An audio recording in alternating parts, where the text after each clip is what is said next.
ninyo. Clear po ba? Clear po ba tayo? Good morning po, sir. Okay po, good morning po. Hello, good morning, sir.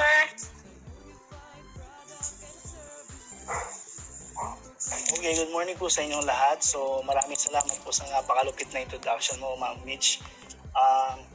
At napakalupit po yung business presentation natin. So nagandahan po ba kayo sa business natin? I'm sure nagandahan po kayo dahil ang dami pong pwedeng pagkakitaan sa business na ito, no? Sa Unified. At ito po ay magpapabago sa inyong buhay. Okay? So by the way po, welcome po sa inyong lahat sa pag-attending nyo sa virtual business presentation natin ngayon. Alam po, sa oras na ito, yung iba pwede na, kumbaga, nagpapahinga po sila. Pero binigyan nyo po ng panahon ang business presentation natin ito. So hindi po aksidente ang pagdalo ninyo dito. So pasalamatan po natin yung mga nagbigay sa atin ng link na to at nag-invite sa inyo dito.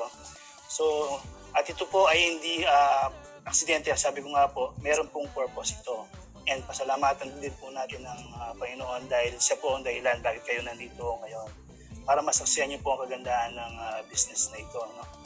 Anyway, magpapakilala po ako. Ako po si Jason Datu Batara na dito po ako sa Central Luzon sa may Angeles, Pampanga. Graduate po ako ng Computer Engineering noong 1999. Meron po akong 3 anak at siyempre po isang asawa. So yung mga unang trabaho ko po ay nagtrabaho po bilang cashier sa mga duty free dito sa Clark, Pampanga. Ito po sa sikat na duty free dito yung Pure Gold po. At nagpalipat-lipat po ako ng trabaho bilang cashier dito. Kung pag-uusapan po natin ng sahod dito, sa panahon na yun po, napakaliit po ng sahod. Bagamat binata pa po ako noon, hindi pa rin po magkakasya sa akin yung sahod na yun. So, nakapagtrabaho din po ako sa SM Pampanga. So, ulit po, ang sahod po is maliit pa rin, no? Hanggang sa noong 2003 po, nakapag-asawa po ako. To make the long story short po na nagkaanak po kami ng 3. Nagtayo po kami ng internet cafe. Kumikita po ito pero dahil po sa pangangailangan sa mga anak namin, kulang pa rin po yung kinikita namin. And then nag-decide po akong mag-ibang bayan sa Saudi Arabia po. Naging OFW din po ako noong 2010, 2011, tapos umuwi po ako ng 2012. Dahil po napakahirap po pala ang buhay sa ibang bansa. Hindi po nakakasama yung mga pamilya natin. Lalo na kapag meron kang nababalitaan na may nakakasakit, nagkakaproblema. So hindi ka po mapakali dahil ang dami pong sumasaging sa isip mo na wala kang magagawa naman dahil napakalayo po. Milya-milya po yung layo mo sa pamilya mo. So kaya nag-decide po akong umuwi at naging empleyado po ulit dito sa Pilipinas. Sinubukan ko po ulit maging empleyado. Kaya lang, paulit-ulit po na kulang pa rin po ang kinikita. So yun po, nag-isip po kami ng ibang negosyo ulit dahil siguro po nasa negosyo po yung linya namin. Nagtayo po kami ng events management po. Ngayon po dahil sa pandemic na ito, tinamaan po lahat ng mga business natin. Kagaya po namin na events management, wala pong mga parties ngayon. So naging 0 po ang income namin magmula noong March hanggang ngayon po. Hanggang ngayon po, wala pa rin pong nagpapaparty po dito. Meron po, pero pa konti-konti lang po at sa bahay-bahay lang po. So marahil isa rin po kayo sa mga tinamaan sa pandemic na ito. No? Maraming nawalan ng kabuhayan. Isa na po ako doon. Marahil isa ka rin po doon. Pero hindi po tayo umihinto sa laban ng buhay dahil kailangan po nating humanap ng paraan para sa mga pamilya natin dahil kung huminto po tayo, hindi po tayo mabubuhay pare-pareho. So yun po, sa pamamagitan po ng sa online, nagtingin-tingin po ako ng kikitain dito dahil ito lang po yung paraan ngayon dahil yung online po is napaka-in po ngayong pandemic na to. At hindi lang po ngayong pandemic, malamang sa susunod mga taon, ito na rin po yung magiging trending na business po ngayon. So sa pamamagitan po ng mga posting sa Facebook, nakita ko po yung Facebook posting po ni Ma'am Jen po. Ito po ay totally stranger po sa akin, no? So nakita ko po yung mga posting niya, tinitingnan ko, inaaral ko. Inisip ko parang napaganda ng business na pinopost niya. Kaya isang araw po, minessage ko po siya, nag-inquire ako kung paano po gagawin yung business na ito dahil kailangan po nating kumilos dahil hindi po tayo pwedeng huminto, sabi ko nga po kanina. So yun po, ang nagdala po sa akin dito sa business na ito, si Ma'am Jen po, Jen Caber po. So isa po ang angel na nagdala sa akin sa business na ito, no? Um, Isa po siyang totally stranger, sabi ko nga po kanina, na dahil sa mga mahiwagang posting po niya sa Facebook, no, nakita ko po itong business na ito. At doon po, nabuhayan po ulit ako ng loob dahil magkakaroon po ulit ako ng isang negosyo na makakatulong po sa pamilya ko. Ito po kasalukuyan, ginagawa ko po yung business natin, ang Unified. Magmula po noong August 11 pa lang po. Pero isipin niyo po, August 11 pa lang po yun. Pero ang dami na pong mga transactions na ginawa po dito.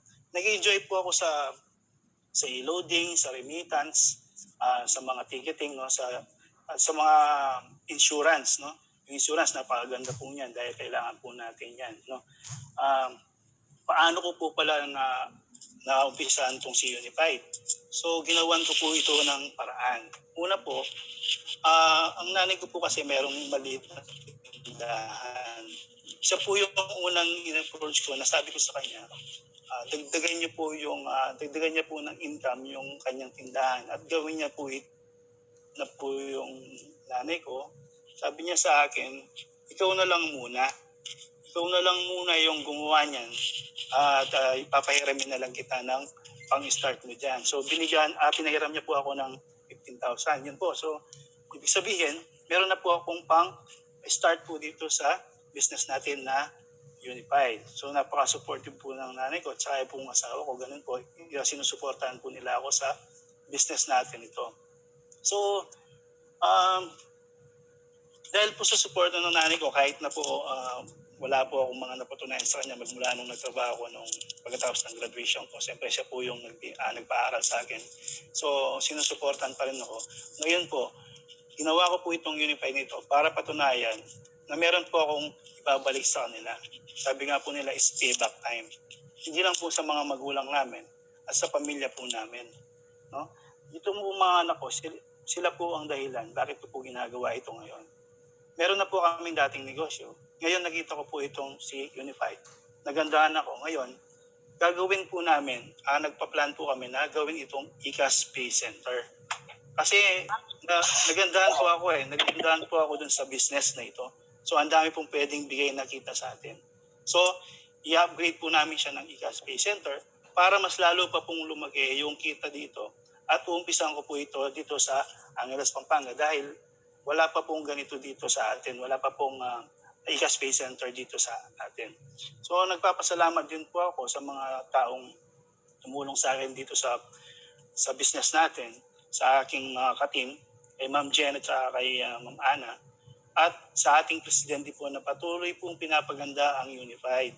So ngayon po meron po tayong bagong system na itinatawag na GoCab. No? Napaganda po ito, parang kung narinig niyo po yung Lalamove at sa Grab, yun po meron na po tayong ganon. So sabi ko sa sarili ko, ang daming nagiging bagong sistema na dinadagdag dito. So sa halagang 15,000 po, 14,998 na pinresent sa atin kanina, ang daming business po na pwedeng gawin dito. So wag na po tayong magpaligoy-ligoy pa. So mag-qualified quickly na po tayo. So gawin po natin yung 20% na business. Doon po malaki na po yung kita natin doon, no? At yung 80% side of the business po. Sabi nga po nila, it is optional. Pero para sa akin po, ang ganda pong gawin yung 80% na side ng business na ito.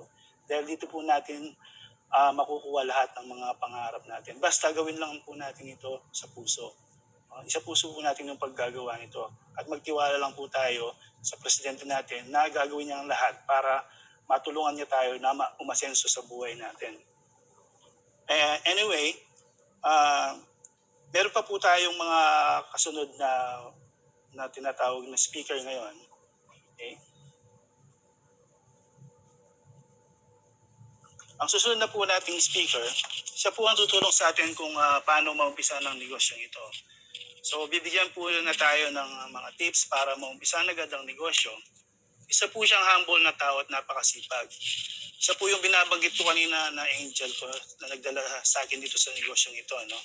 Siya po ay tumututok sa amin, sa grupo namin, at tinuturuan kung paano gawin si Unified. Napakasipag po niya. Lahat po ng mga reminders, binibigay niya po sa amin. Parang inisip ko, parang hindi na po yata natutulog yung ang leader na po namin ito. No? Isa po siyang malupit na speaker, isang malupit na leader, isa po siyang housewife at online seller po, at dakilang ina ng kanyang 2 anak at sa isang asawa. So, from Angeles City po ako. Ang nagdala po sa akin dito is taga Jensan po siya. So, let's welcome po at palakpakan po natin si Ma'am Jeneline Caber po. Maraming salamat po sa inyo. Thanks for sharing. Thank you for watching. Congratulations everyone. Congratulations Sir Jason Batara. Thank you po.